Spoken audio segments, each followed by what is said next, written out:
Good afternoon, Dr. Yadav. It's such a pleasure and privilege to have you here today. And thanks for sparing time to have a chat with us. I'm delighted to be here as well. Thank you, sir. Looking at the state of affairs in many countries today across the globe, there is a talk of a possibility of another recession, but the Indian economy seems resilient. What are your thoughts on this? Well, what has happened is that, we have not, the world economy has still not fully recovered from the 2008 crisis. Before it could recover from 2008 crisis, there was European crisis in 2011. And now recently there is a Chinese crisis that is brewing, and China has slowed down.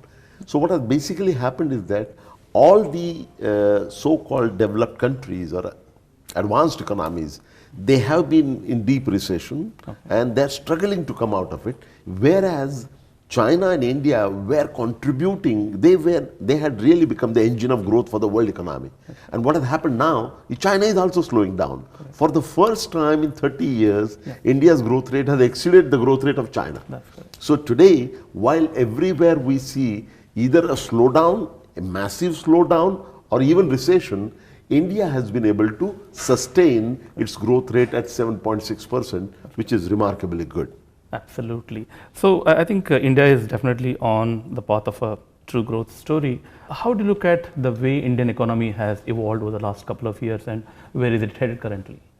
Well, first of all, let me say that a lot of people are saying that there is a big jump in the growth rate. That's simply not true. There was a change in the way the growth rate is calculated. So our credit here is that we have been able to sustain, whereas all other countries are falling apart. Okay. India also is among those countries which has a high inflation rate. So keeping inflation in mind, how do you look at the growth rate?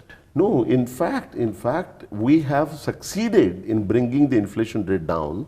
As far as the WPI is concerned, it is in the negative territory, but that's a different ballgame altogether. CPI, which matters for people at large in terms of your day-to-day living, there the growth rate, the inflation rate was in double digits just 3 years back.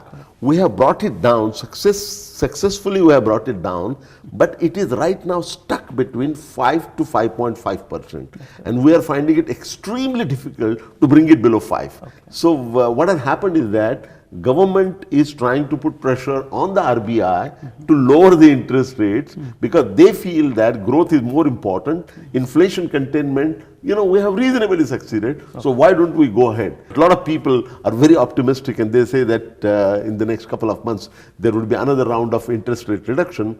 Personally, I'm skeptical about it. Okay. Anyway, we'll keep an eye on that. Sure, There's been so much of talk about the Make in India campaign. We've heard so much in the recent past. So what is your take on that? It's a very, very good initiative, and basically what we are trying to do is to have foreign direct investment from all over the world coming in for producing in India so that the jobs are created and India moves towards becoming a manufacturing hub. Typically, when an agrarian economy makes a progression, first every economy is an agrarian economy, then it becomes industrial economy, and then it becomes service sector economy. India is an exception. What has happened in India, from agrarian economy, we have jumped directly to the service sector economy. Services sector is now 56 or 60% of India's GDP. Now, what has happened is that the manufacturing sector has not gone down, but it has not improved either. Now, that is something that the new government is trying to promote, to boost. So, Make in India is a very strong initiative to move in that direction. Never before the Prime Minister of the country has ever taken so much effort to go all over the world and try to entice them and promote brand India and try to get foreign direct investment. The recent Indian budget seems to have gone well with everyone, not just internally in India, but also it has been very well accepted by the NRIs across the globe. What are the key takeaways according to you? Personally, I think it is a very good budget, but it is not a great budget. The best thing that this budget has done, three things which stand out to my mind. First is that, surprising everybody, Finance Minister has retained the target of 3.5% of GDP for the coming year. finance minister has sent a very good, strong signal to the rest of the world that we mean business and we are going to put discipline into our fiscal side, and that the target for the coming year would be 3.5% of GDP. This time, the focus has been on farm sector and rural development. That's the second very good thing that has happened, long overdue. Third thing that has happened is that big push to infrastructure. Again, that was there in the last budget, and this budget, it has gone further. On the negative side, I will mention one major negative, that on social sector, this budget is practically nothing. All what they talk about is symbolic, and it does not have anything concrete as far as the social sector is concerned. By social sector, I mean three sectors. I mean education, I mean health, and I mean the vulnerable strata of society, like the scheduled castes, scheduled tribes, and minorities. International remittances are spoken about so much today. Yeah, sure. Last year, the global volume stood at $601 billion, and just one country received 12% of that, which is India. India received $72 billion, and it's at the top of the chart for the last many years now. India's GDP is dependent on the remittances to the extent of 3.5%. There are countries today which do so much to incentivize the remitters, but I don't think we have seen so much being done by the government of India. What's your take on this? Do you think there can be an incentivization to the Indian remittances, especially the blue collar segment? No, this is very, very important. I completely agree with you that we seem to be taking it for granted. Not only India has been number one in terms of receiving remittances from its own diaspora elsewhere, and large chunk is coming from Middle East, this region. I don't know, what is the number, 44? 42%? 42% of the global volume. Of the $72 billion. That's correct. So not only this is large, this is also a very stable source. This is very important. In an area, see, there are three flows that one talks about. You know it as better than I do. One is, of course, the remittances, with which you are concerned so much. The second one is foreign direct investment, and third is portfolio investment. Of these three, the most unstable is portfolio investment, which causes up and down in the stock market. Foreign direct investment is relatively stable, but not as stable as the remittances. Remittances is the most stable component. Probably that is why the government simply takes it for granted that this is going to happen anyway, so we don't need to incentivize. But I think this government should think in terms of promoting that further and understand the problems of those who are sending the remittances, and create a more congenial environment for them, encouraging them to send more and more without taking them for granted. Because, since we have the value system and pro-India, the feeling, big families and your own relatives are there and you want to help them, which is all very good.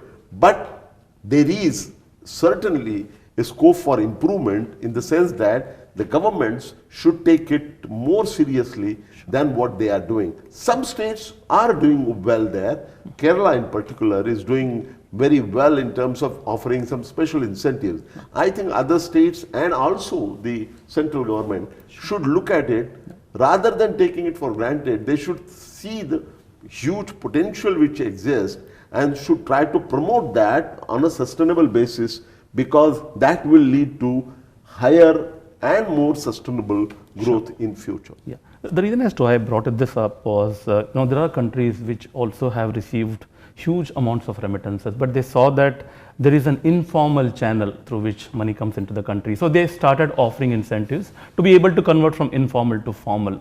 India, to a major extent, has adopted many measures through which we see a lot of remittances going through the formal channel. But then if there are incentives offered, probably the numbers can go to another level altogether. I'm sure about that. I'm sure about it. But I think there should be conscious effort made by the government to understand the importance of this and take specific measures to promote the formal channels of remitting money back to India, which Indian diaspora has been doing from everywhere and a significant way from this region itself. Yeah. Your closing thoughts or any special message to the NRI community here? Well, no special thoughts, but I think that NRIs in Gulf, they are doing remarkably good job for last several years in terms of providing. You know, it started with the petrodollars in the late 70s, and from then onwards, India has been contributed huge person power. I'm not saying manpower, person power here to the Gulf region and Dubai and UAE in particular. And over the period, changes are taking place in the requirement. I'm told that about 17% of the workforce here is from India. Now that's and that is the largest single country contribution. I think we need to improve that quantitatively as well as qualitatively. Quantitatively, as UAE economy is reviving and moving towards maybe Expo 2020 and so on, it has a lot to look forward to. Now in this transition, I think we should be playing a major role in deciding our own strategy as to how we can help, how India can help the UAE region in terms of providing person power and having a two-way dialogue between the two in the near future. You see, India has so much to offer. UAE has so much to offer.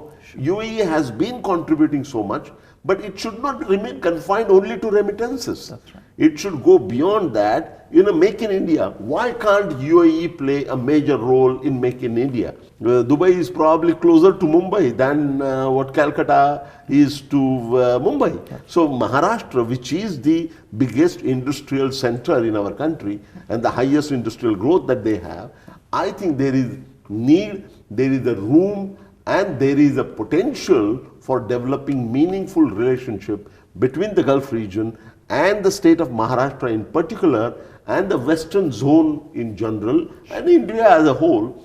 There is so much potential that we need to harness, and the beginning should be made now. Yeah, it was extremely insightful, Dr. Jazza. Great talking to you, and thanks once again for your time. Thank you. And I'm delighted to have been here, and thank you for all your questions, and I want to thank all your audience for that. Thanks once again. Okay.